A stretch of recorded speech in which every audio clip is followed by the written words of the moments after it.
Retomamos estas crónicas del Curavacas. Vamos a recordar que acabamos hablando del accidente de los faquires, ese fatídico suceso que de alguna manera echó el freno a la afición por el montañismo. Tente, fue un poco ese frenazo que quién sabe de dónde habría llegado la afición en Palencia de no ser por ese hecho. Sí, fue una losa que cayó sobre el alpinismo en Palencia y también sobre Curavacas, porque aunque evidentemente se siguieron haciendo ascensiones después, pero se ralentizó muchísimo, porque no solo los palentinos, sino los burgaleses, los vallisoletanos, los santanderinos, los cántabros, dejaron de venir tanto como ya las fechas que eran, tendría que haber sido habitual subirlo, ¿verdad?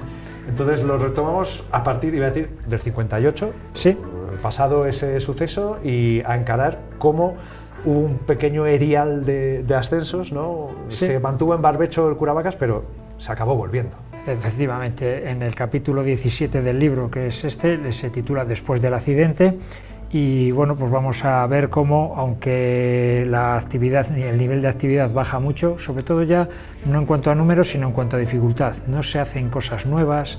No se hacen machadas. Sí, eso es. Entonces eso se nota mucho, porque todo este capítulo 17, después del accidente, más o menos, para que, a grosso modo, es la década de los 60. Entre el 60 y el 69, más o menos, es lo que vamos a contar hoy. Y ahora para modo un poco de introducción, vamos a ver un vídeo en el que Miguel Lausín pues nos cuenta un poco lo que supuso, hemos dado nuestra versión, ¿verdad? Pues lo que supuso la versión de Ausín de lo que supuso el accidente en el ambiente montañero cuando él era joven, evidentemente, porque él participó en el rescate.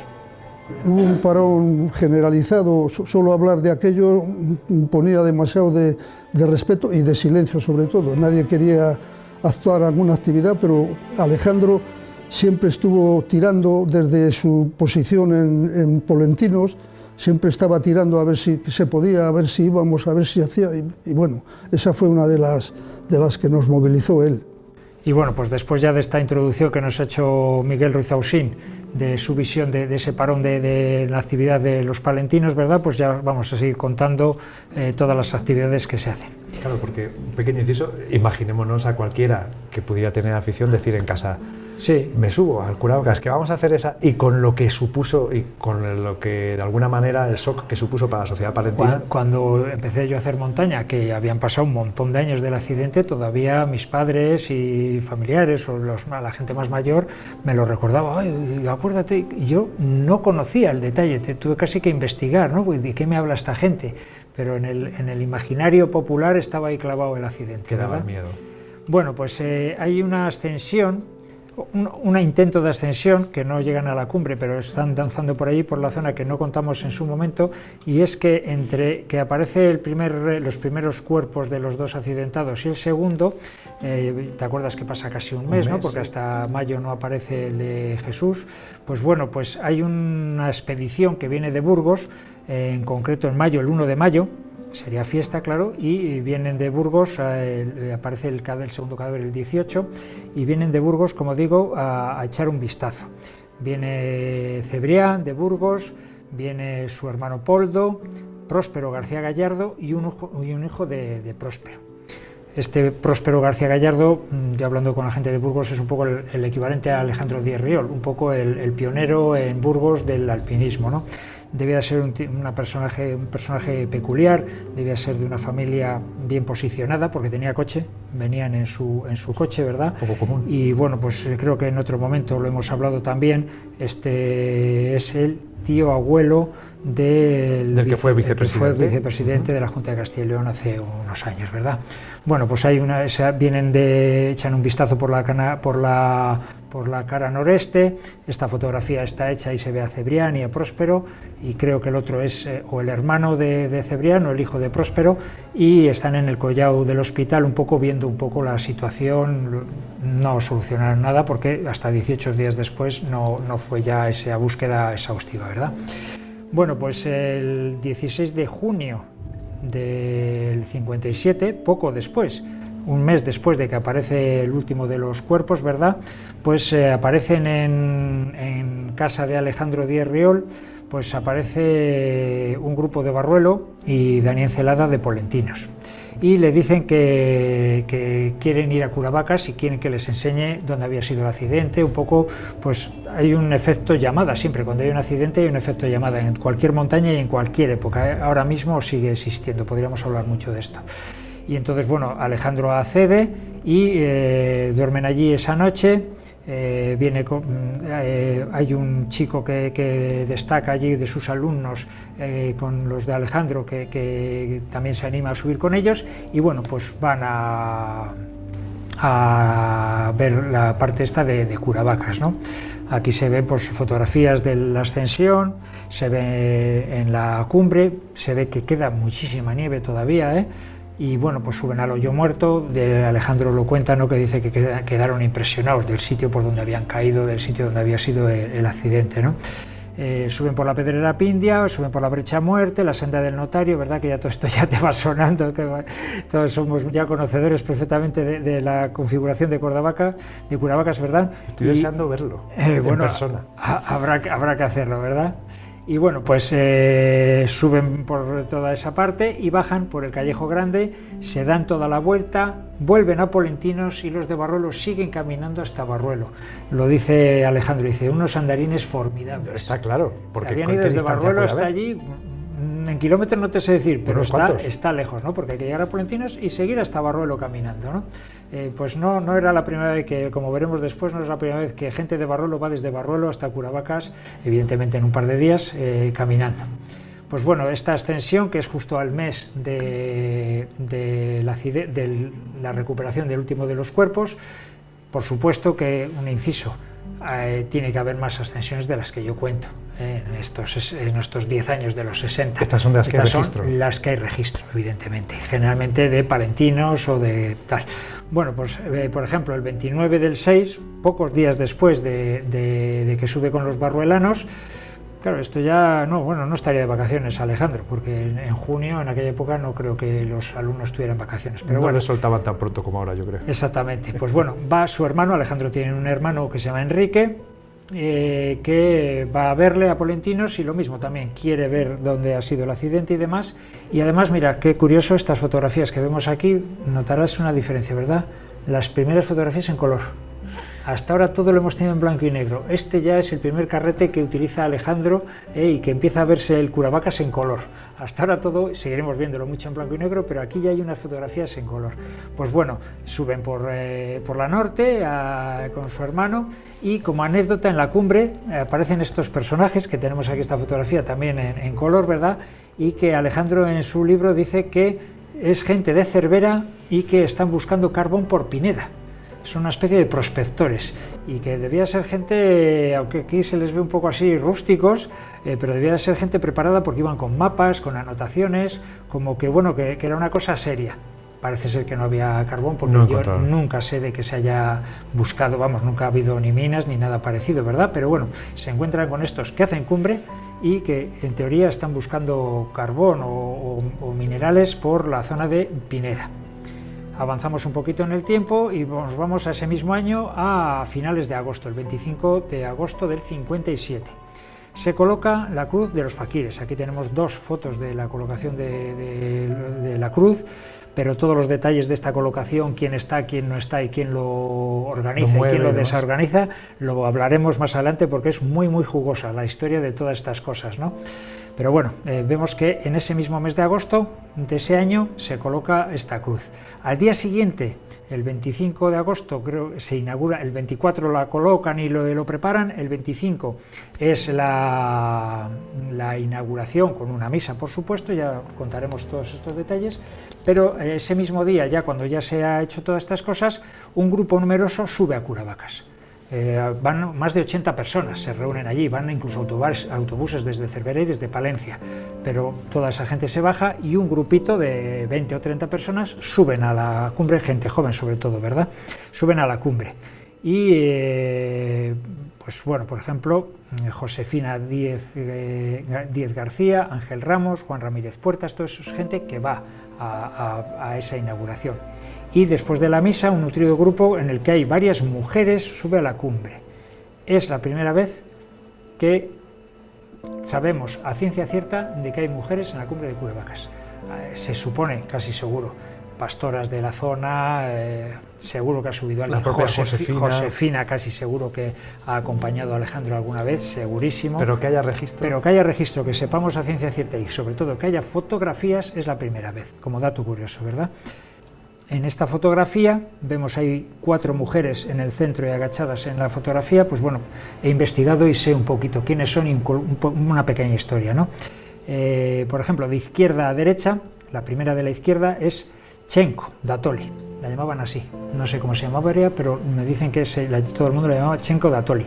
Es de la familia de los Datoli, de los que tuvieron aquí una fundición, ha sido una familia muy conocida en Palencia. Los que tenemos cierta edad hemos conocido la fundición, aquí muy cerquita de la emisora. La siguiente es María Ángeles Díaz, era delegada de la sección femenina en ese momento y, como dato curioso, en este momento estaba soltera y se casó con Gaspar Arroyo. Gaspar Arroyo, que es el que murió en el incendio de la Diputación. Aquí tenemos una fotografía, tenemos esa fotografía de ese incendio, ¿no? de Fernando, de Cinefoto Fernando, ¿no? que es una joya todo lo que nos legó este hombre. Pues bueno, que ese incendio de la Diputación fue el 24 de diciembre de 1966, lo cual quiere decir que si en el 57 estaba soltera y en el 66 se quedó viuda, desgraciadamente esta mujer poquito tiempo estuvo casada, ¿verdad? Este hombre, Gaspar Arroyo, pues era hermano de Jerónimo Arroyo. Y en esta fotografía, que está aquí ella sola, tan maja, pues es esta mujer, María Ángeles Díaz. La siguiente en esta fotografía de grupo, que está un poco más incorporada, pues es Josefina Díez García, futura esposa de Alejandro de Riol. Yo creo que aquí todavía no estaban casados, no lo puedo afirmar.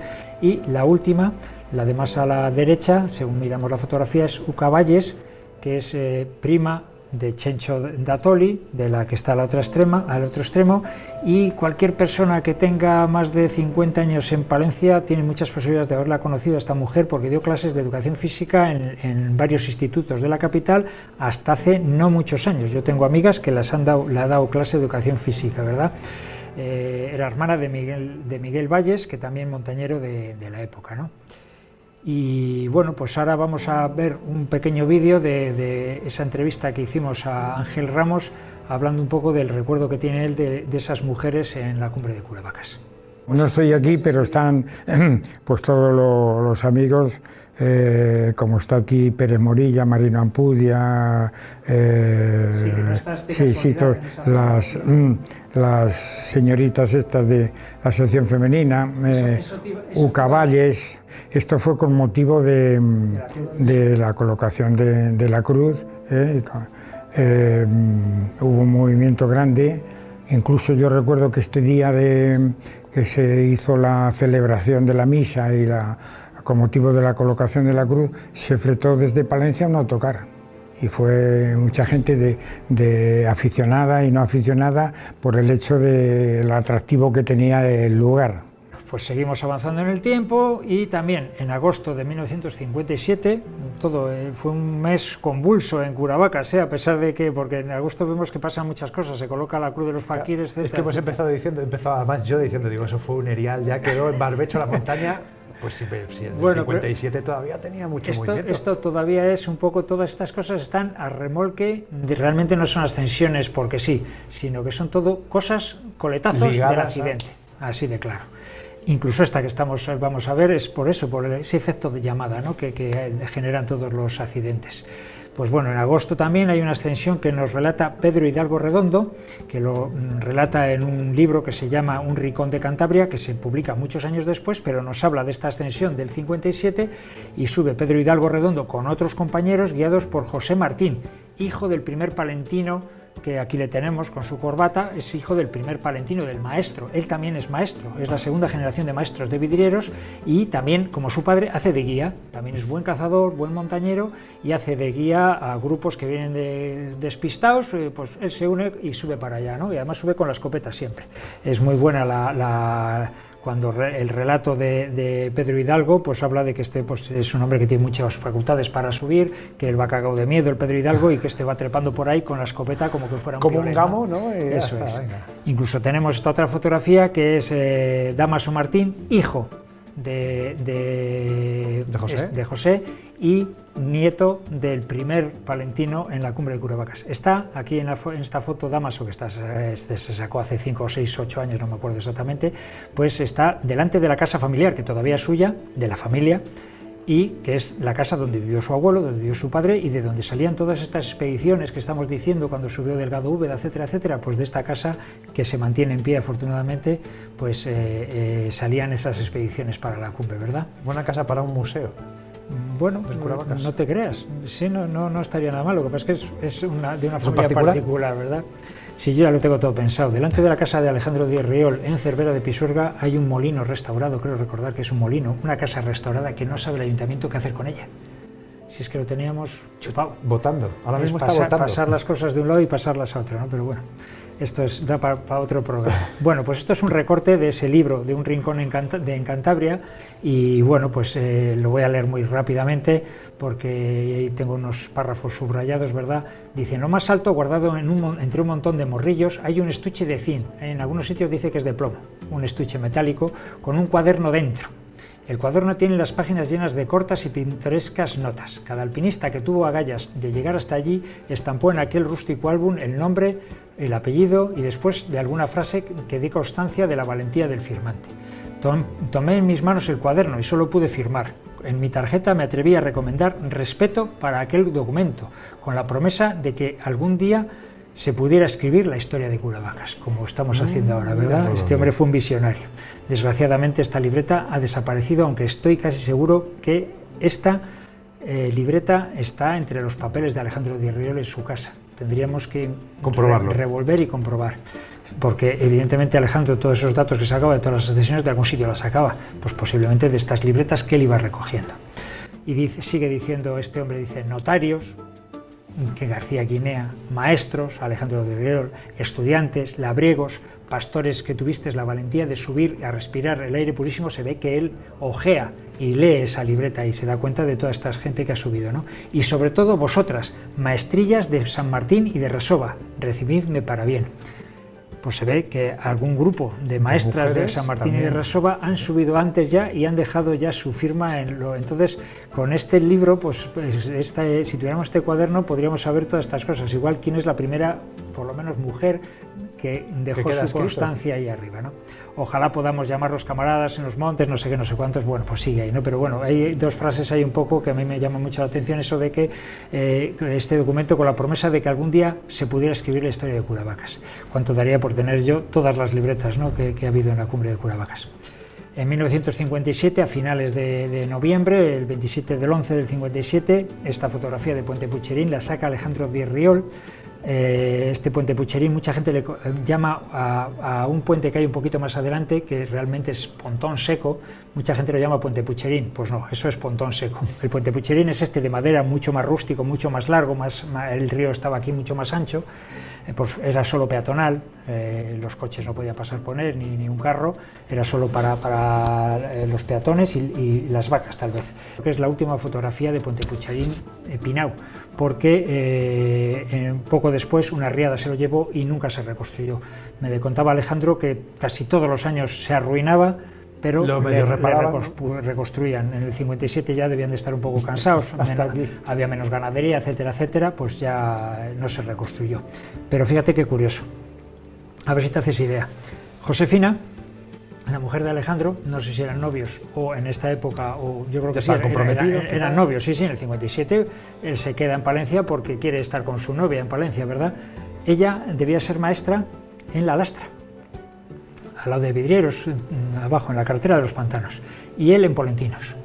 No tenía coche, y los fines de semana que quería ir a verla, imagínate, para ir desde Polentinos tendría que ir hasta Cervera, de Cervera por la ruta de los Pantanos hasta La Lastra. Entonces, entre que no tenía coche y ahí no había un medio de locomoción, un coche de línea ni nada de nada, entonces él la iba a ver los fines de semana cruzando por la montaña, por el Carazo, por toda esa zona, la Horcalores, cruzaba a Pineda con los esquís, porque se ve que es invierno, y con los esquís se presentaba en donde vivía Josefina, y bueno, pues ahí pasaba el fin de semana, y cuando se acabó el fin de semana volvía otra vez y esto me lo contaba Alejandro, ¿no?, que esta foto fue eso un sí día... que es currárselo, ¿eh? Sí. Déjate de bobadas hoy día, gestos románticos. No lo de ahora, ¿verdad? Esto, vamos, ¿ves? Pues bueno, esa anécdota me la contó Alejandro a raíz de esta fotografía. Bueno, pues hay varias publicaciones del accidente y el rescate de los faquires, sigue dando noticias en los periódicos. En el 58, en enero del 58, el Diario de Burgos hace como una especie de resumen del año anterior y dice participación de montañeros burgaleses en el rescate de Curavacas, y también en el Diario de Burgos. Es curioso que en Burgos se publicaron muchísimas cosas de lo que pasaba en el norte de Palencia y en Curavacas. Dice los deportes de 1957, esto se publica en marzo, y también hace un pequeño resumen o una aportación de la participación de burgaleses en el rescate de Curavacas.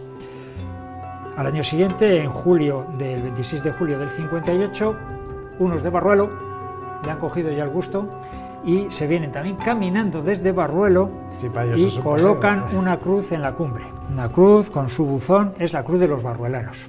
También hablaremos largo y tendido cuando hablemos de todas las cruces. Digamos que esta es la cruz oficial. Se coloca ya con su buzón y tiene una historia súper jugosa, pero la hablaremos en su momento.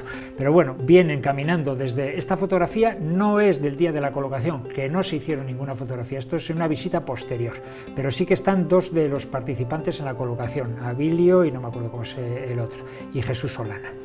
Bueno, pues estos personajes desde allí vienen caminando y colocan la cruz. Como digo, es la cruz un poco que es la actual, la que está ahí, la que ha perdurado más en el tiempo. Las anteriores eran de madera, no se sabe nunca quién las coloca ni no. Aquí se sabe quién la coloca y demás. Y en la actualidad, después de varias restauraciones y de colocaciones, en los años 80 estuvo arrancada y yo la tenía escondida en un sitio, y cada vez que subía me ponía con ella para hacerme fotos y demás, y la volvía a esconder porque pensaba que algún día alguien la iba a tirar para abajo.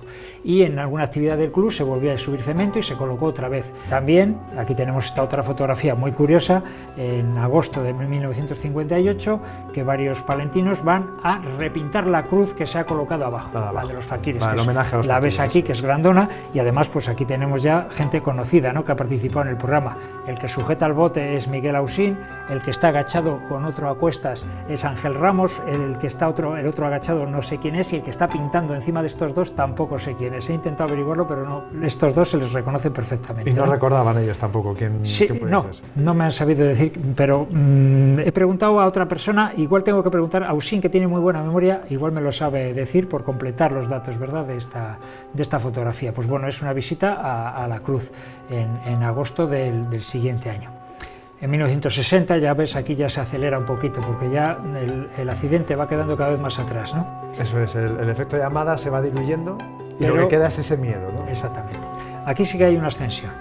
En mayo, el 8 de mayo, el día de mi cumpleaños de 1960, un año faltaba para... ¿El 8 de mayo? El 8 de mayo del 61. Ya no se me olvida, buena gente. Un año faltaba para que naciera yo, justamente, ¿verdad? Hay un grupo de palentinos que visita, junto con Alejandro Díez Riol, la Cruz de los Faquires, y como hace muy buen tiempo, dan toda la vuelta, suben por la Pedrera Pindia, la Grieta Muerta, y suben a la cumbre. Vemos en las fotografías, que hizo muchas Alejandro, que hay muchísima nieve. Aquí en estas primeras pues se les ve en un recuerdo en la cruz, y luego siguen subiendo. Aquí se ve a Josefina y a todo este grupo, ¿verdad?, subiendo a la cumbre. Y aquí vamos a ver un vídeo en el que Ángel Ramos y Ausín pues nos cuentan los recuerdos. Estuvieron los dos en esta ascensión y nos van a contar los recuerdos que tienen de esta ascensión tan bonita, porque debió ser un día espectacular de bueno y con muchísima nieve. Esa es una ascensión que siempre me ha marcado a mí, porque fue preciosa. Comenzamos en Vidrieros. Previamente asistimos a misa en la iglesia que está, no sé si está en pie o está medio derruida, en lo alto del pueblo, de Vidrieros. No la capilla que hay abajo. Allí, como era normal en esas circunstancias, había que salir antes de la actividad, ir a misa. Entonces celebraron la misa allí el sacerdote y salimos y tal. Y ya a la salida, los vecinos del pueblo, algunos se dirigió a nosotros: ¿de dónde vais, chavales? Pero mira cómo está la peña, que está muy cubierta, que no vais a tener bien, nada, que vamos a estar. Y tanto es así que los mismos o otros vecinos del pueblo, como regresamos ya muy tarde de noche, aunque era mayo, nos estaban esperando. porque se les hacía muy tarde y tenían en la mente lo que nos habían dicho a la salida, ¿no? de la precaución que había que tener. Bueno, pues esta ascensión la tengo muy grabada porque fue muy bonita, se la desarrolló estupendamente, aunque las predicciones, como decían, como he comentado, no eran muy buenas, pero no nos impidieron el desarrollo. Ahí va Josefina también, sí. Y éramos un grupo numeroso que subimos por la Pedrera Pindia, todos encordados porque estaba muy inclinado, y lo que comentábamos antes, que en el collado del hospital había tanta nieve que para bajar a la cara nordeste tuvimos que hacer un rappel, porque había un paredón, una cornisa tremenda, y bajamos, había mucha nieve, estuvimos en